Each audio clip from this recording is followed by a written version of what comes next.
6 candidates are in the running for 3 seats on the Cupertino City Council. As part of the City Channel's ongoing coverage of this race toward Election Tuesday, you're about to see an up-close and personal introduction to one of those 6 candidates. This is Candidate Roundtable with tonight's featured City Council candidate, Orrin Mahoney.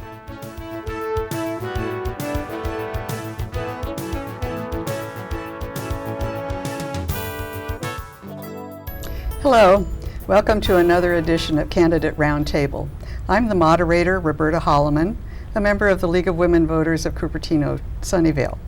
Joining me are candidate Orrin Mahoney and our media panelists, Mei Hui Wang of the South Bay Bureau Chief of the World Journal, a Chinese language daily, and Michelle McGreevy, Los Gatos Daily News staff reporter. Orrin Mahoney is retired after 35 years in management positions with Hewlett-Packard. He holds bachelor's and master's degrees from Carnegie Mellon University. He serves on the boards of the Cupertino Rotary, the Cupertino Chamber of Commerce, the Lunar New Year Unity Parade, the Measure C School Bond Oversight Committee, and he chaired the Cupertino 50th Anniversary Jubilee Celebration. He also volunteers for many youth and community activities. Mr. Mahoney, tell us why you're running for City Council. Well, as you can hear a little bit from my resume, I've been very active in Cupertino. So I've lived here 35 years, worked here at HP and the Cupertino site for most of that time, raised 4 children here in Cupertino that came up through the Cupertino school system. So I guess I love Cupertino. I think it's a great place to live, great place to raise a family. It's a great community. The community works together. We just saw that with the Golden Jubilee. We had 3 organizations, Rotary, the Chamber, the City, that all pulled together as one to pull off what everybody says was just a great celebration for the city. And I was happy to chair that. I'm happy that it's over from the point of view of the work involved. So to me, I'm so plugged in. I mean, I walked in this morning, sometimes I feel like I'm already on the City Council because everybody here knows me and I work with the staff on all these festivals and other activities. So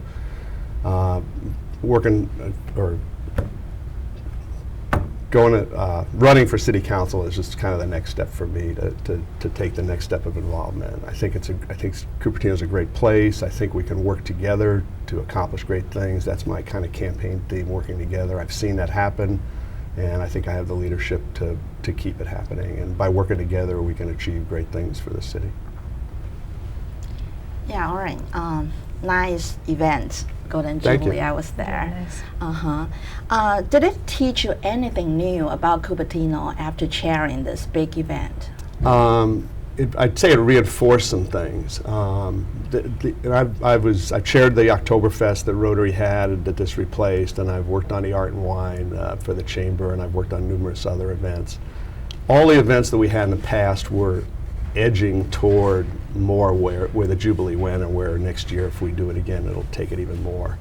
Cupertino's family, its kids, the Kid Zone went bananas. We had all the kids come in for their chicken dancing that was part of Oktoberfest, and we kept that a tradition, and then they all stayed. We had so much for them to do. The other thing that was unusual that the other Art and Wines don't have was History Lane, and the Historical Society pulled that together.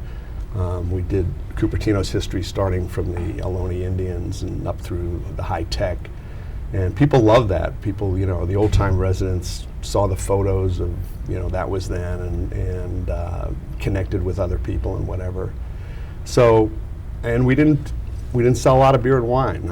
Anybody wants Jubilee glasses, beer glasses or wine glasses, I have a lot left over. And I just think we kind of knew that, but it just reinforced it. The community stage was more well attended than the main stage. And again, I talk about bringing Cupertino together, watching Cupertino's newer citizens sit and clap along with a gospel choir or do line dancing to Joe Sciarrino on the main stage is part of what that's all about. It's bringing everybody together in a community. So I'd say it reinforced where we already were heading, what I already knew. Yeah, thank you. I'm glad that you mentioned new citizens, because I know that Cupertino is growing at a very fast rate. Now, obviously, you've been here a very long time. So I kind of wanted to get your opinion on what is your feeling about the current availability of rental housing? Because most people have to rent before they purchase in Cupertino. Do you think there's a sufficient number of rental properties in Cupertino to satisfy renter demand? There's probably never a sufficient number. Well, rental right now, what's interesting that's going on in the real estate market, to the extent that I follow the real estate market, is from a supply-demand point of view, rental prices have gone down and yet housing prices have gone up. Right. So that kind of says, from a supply-demand point of view, the rental market, it's not way short. The for-sale market still seems to be, again, just going by the numbers. I think we need to continue to add units, appropriately in Cupertino. The marketplace will decide. The role of the city government is to plan, zone and plan and general plan things so things are in the right place. Whether they get done or not is up to the free market or whatever. So we couldn't create rental units. All we can do is create the opportunity to place them there. We can't create new stores. We can't create a new shopping center. All we can do is say, here's an area that's going to be zoned for that. Okay. So I think we want to facilitate adding some housing. The other thing that most people may not be aware of, and I'll talk a little bit more later, I mean, Cupertino is so highly dependent on business revenue, sales tax revenue, that we do want to encourage that in any way that we can. Right. And sometimes you have to make trade-offs in order to do that. So with housing being so much in demand from a development point of view, sometimes you can get what you want in a retail side by putting a development together that combines both. And so we'll achieve the city's objectives, the developer will achieve their objectives, and the city will win. But good planning has to be there. We can talk more about that when we talk about where it should be and how high it should be, et cetera. Okay, thank you. Mr. Mahoney, just heard that our former mayor, Wally Dean, just passed away a few days ago. His mayorship has been 1994, 5, 1998, and 1999. I remember that you also ran 1999. Well, I know that you've been around 35 years in this neighborhood, but let's cut it short into this 5-6 years. It has been crucial. And what's your observation, the changing phase of this place? In the past few years? In the past 5-6 years. Yeah, actually, I think we've made tremendous progress in the past 5 or 6 years. As you say, I've made some progress myself, so I'll talk about that. When I ran and walked precincts 6 years ago, there was still there was a significant amount of resentment about the changing nature of Cupertino. The newer people that were here, the signs, the shopping center converting into basically an Asian shopping center, Cupertino Village, which happens to be the most vibrant shopping center in Cupertino by far. So it's very much a positive for the city. I didn't see that as much when I ran in 2001, and I certainly don't see it as much now. People have accepted change, but more than that, there have been so many times when we've had opportunities to work together on things, and I'll speak for myself personally. When I ran in '99, I went to put down my list of Chinese, in this particular case, friends, and the list was short. I mean, I knew people, I knew them in government or whatever, but when people that I really worked with and done things together, there weren't a lot, and that was kind of eye-opening to me. It was like, whoa, what's that all about? Since then, because of the activities, some of which Roberta mentioned, the OSF Festival, the Diwali Festival, the Lunar New Year Unity Parade, the Monte Vista Grad Night Party, Rotary, where we've partnered with the Shin Shin Foundation and took 17 people to China last spring. to help build schools in rural China. That's really changed. So, you know, that's the way it has to happen. It has to happen by people working together on a common cause, whether it's neighborhood block parties or the block leaders program or whatever. Until you get people to work together on a common cause, the schools certainly do that. You know, I'm a little, you know, my girls are all out of school, so I'm not as connected in with, you know, the PTAs and that, but it definitely happens there as well. That has to happen. The more that happens, you know, the better it's going to be. We've had, in the last 5 years, 2 what I call setbacks in that. And, you know, people know what they were, where, you know, things came up in the community and divided the community. I would work hard to not have that happen. I think communication is the key to that. You know, every one of those, you know, you take 2 steps forward and 1 step back, and we just don't need that. This community, I think, has a better working partnership between business. We've got some of the top companies in the world here, HP, Apple, et cetera. The nonprofits, Deanza now with the new president who wants to connect even more into the community. The schools, they've always worked with the city. We're just working together. And I take it for granted, or I used to take it for granted because I've lived here. That's all I knew. I haven't worked in, you know, several communities around here. And people, especially people in Rotary, that try to accomplish the same things with their city and with other people, they go, you don't know what you got here. So I think Cupertino is a special place, and I want to work to keep it that way. Thank you. You're speaking of a divided community, and of course we have some measures on the ballot, A, B, and C. So I'd like to ask you if you support or oppose those measures, and why do you feel the way that you do? Well, I oppose the measures, but definitely appreciate the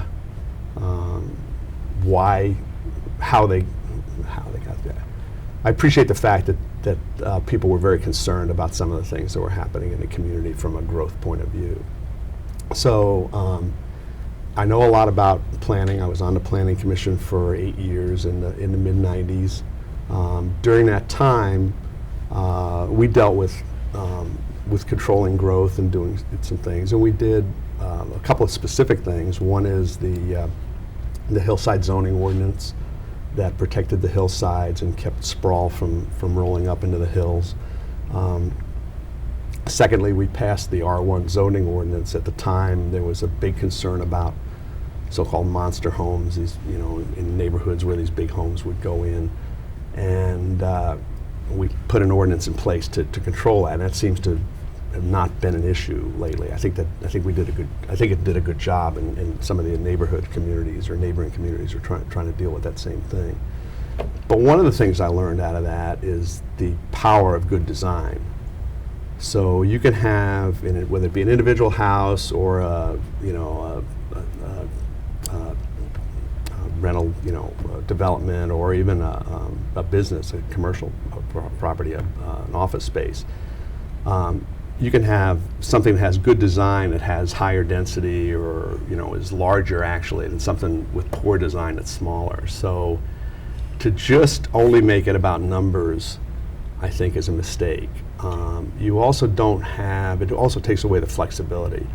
So Cupertino is pretty built out. So most of the stuff that's going to happen here now is going to be redevelopment, especially of some of the smaller neighborhood shopping centers. And some of those, I believe what I've heard, and I believe it with these restrictions, would not get redeveloped because they have no flexibility. In other words, you'd want to maybe have something be closer to the street here and have a patio next to it or something in order to maximize the space. So it just takes away all your flexibility. So, and I think it would severely impact rehabilitation of some of those old shopping centers and some of the other things. Okay. But I do appreciate where those people are coming from. I know a lot of them. I've worked with them in other areas, and I can't say if I would have been on a council that we wouldn't have got there, but I would hope that in the future we don't get to that because we're all spending a lot of money, and it is divisive, and that's not good for the community either. Thank you, Mr. Mahoney. I'm going to interrupt for a minute here to let our viewers know about other resources that you can check to find out more about the local candidates and measures. The city's website at cupertino.org has information on all the candidates for city council and also the ballot measures that were just mentioned. Also, the League of Women Voters website, smartvoter.org, has information on the local candidates for city council, for school board, and also the state measures that are on the ballot in November. All right. Yes. You said that you have a proven track record of listening to all sides and recommending win-win solution. A listener, that's quite a merit. How did you nurture it? And what is a track record? I'm curious to know. The term track record? No, you said that what is my a proven Yes, track record of. Well, I think in business, HP, we can get into HP a lot, but I mean, HP, certainly when I was there, and the 35 years I was there, was known for consensus management and getting things done that way. It's not a tops-down company, so if you want to get something accomplished, you've got to build some consensus, and you've got to listen and get people together and champion what you're doing, just like we championed the Golden Jubilee Festival. So that's one. In business, I think I got some of that experience. The Planning Commission was certainly like that. I mean, in the Planning Commission, what's the nicest way to say it? There's a bell-shaped curve, and when you're up here as a city council person or on the Planning Commission, you will get people on both ends of that curve, and with very not centrist views, but you still, a lot of times they'll have a good point, and you've got to integrate that in. There's no monopoly on the wisdom of Cupertino among the city council. So you often find that the best ideas come from people out there either sending it in or in the audience. When you're having the hearings. And one of the things I want to do, and I talked about it last time, and I would do it this time, is have some more town hall type meetings, small group meetings, not in a council chamber, not in that formal thing, just to kind of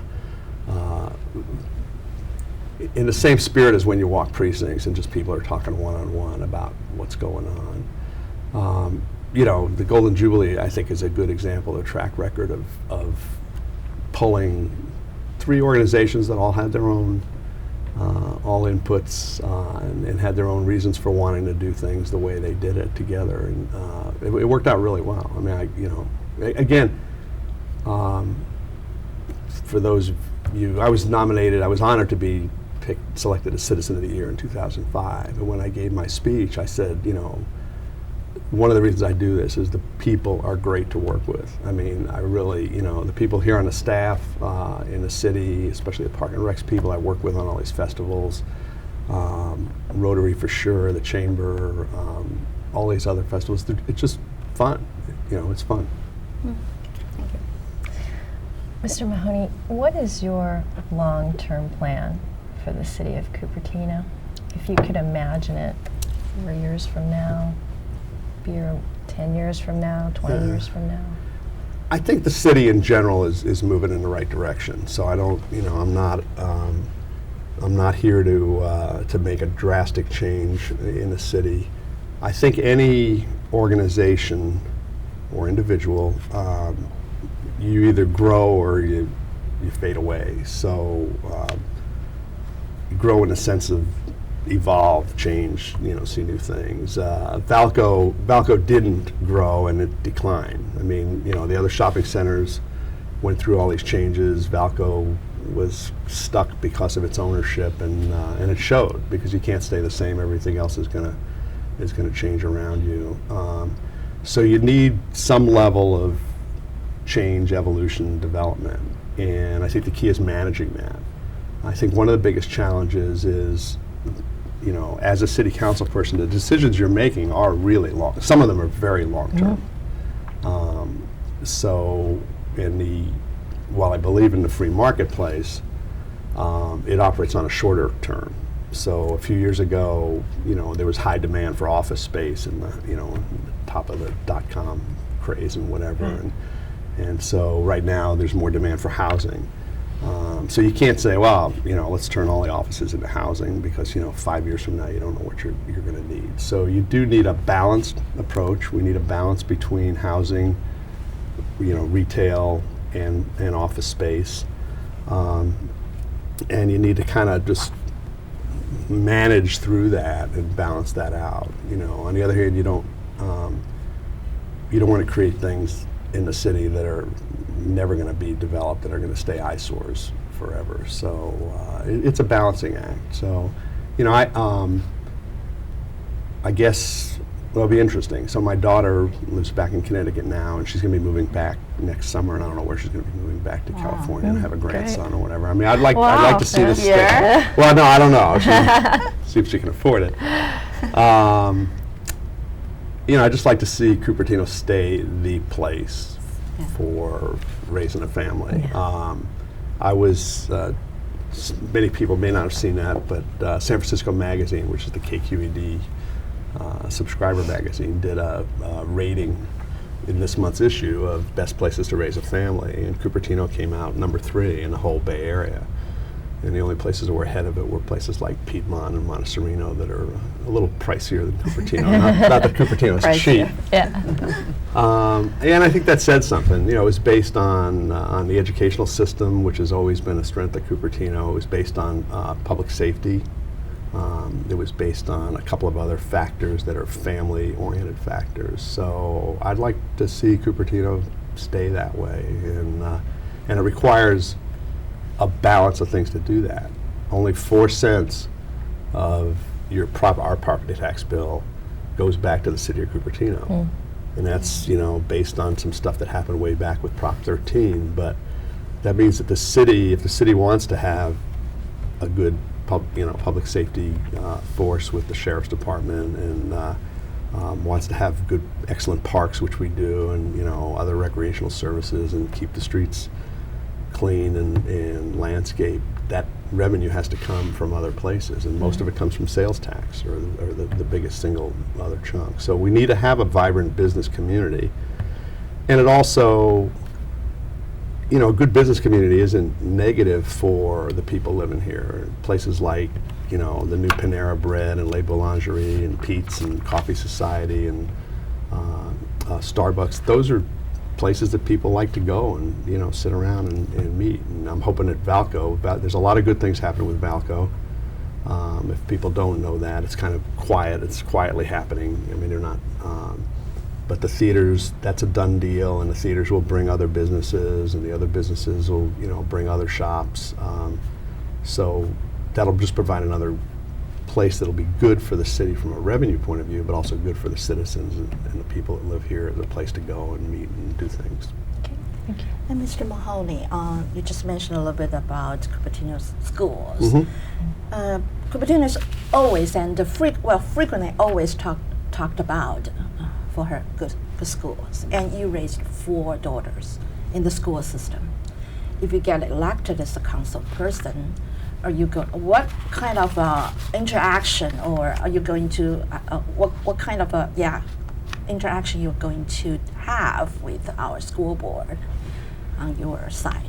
Yeah, I think, you know, I mean, I know certainly all the current members of the school board, as Roberta pointed out, I was selected as sort of the business representative for the Measure C bond oversight committee. I've actually learned more about the schools through that lately, because I don't have children in elementary schools anymore, but I've watched the upgrading of the school facilities, which is fabulous. I mean, you know, if you go there, it's really, so a couple things. It's really important, since we somewhat, just like with the property tax thing for Cupertino, we somewhat have our hands tied in how much we can pay teachers.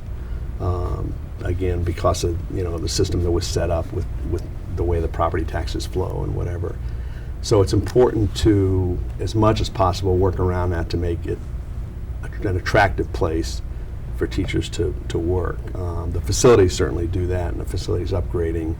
Our affordable housing program that Cupertino has gives preference to teachers, and that's another way that we can help to do that. We have worked together in the past with the schools. My understanding is that we're doing a lot of work about traffic, and if you look at Cupertino traffic, the biggest traffic problems are around the schools at school times.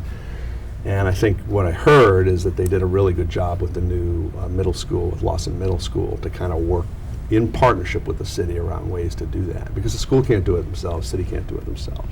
There are other times when we've worked together. So I certainly know all the people on the school board, several of them very, very well. The bond oversight committee has helped connect me even more in there. So I think we just need to be creative about finding ways to do that. Thank you. I'm going to switch gears a little bit here. Okay. In your opinion, can regional government better handle issues affecting multiple municipalities better than municipalities meeting on a city-to-city basis? Ooh, tough one. And I say that, I mean, let me elaborate. So one thing, I think another thing that's really good about Cupertino is I think that the government is responsive to the citizens. Since I wasn't here in 1955, I got my little history lesson recently when we did put together the Golden Jubilee about why was the city incorporated, and the annexation wars were going on, and if we wouldn't have incorporated as a city, we would be part of San Jose or part of Sunnyvale or something like that.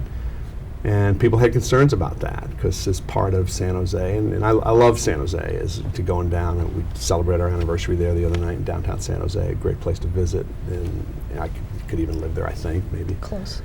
But it's not the same. I did some work, I was on the Goodwill board, and we had to do some work with the city of San Jose and go to their city council meetings, and it's like real different, you know. So here, the fact that you can just talk to any of the city council people and get things, get your voice heard and probably get your problem solved, I think is great.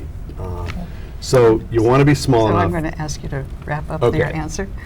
You want to be small enough to be responsive. On the other hand, there's a lot of issues that require partnership, and we partner in many ways. And most of the big issues, traffic, even the affordable housing thing and things like that, are regional issues. You need to do both. Okay, thank you very much. Thank you for joining us. Orrin Mahoney, Mei Wei Wong, Michelle McGruber. We hope that you will join us again for the next edition of Candidate Roundtable.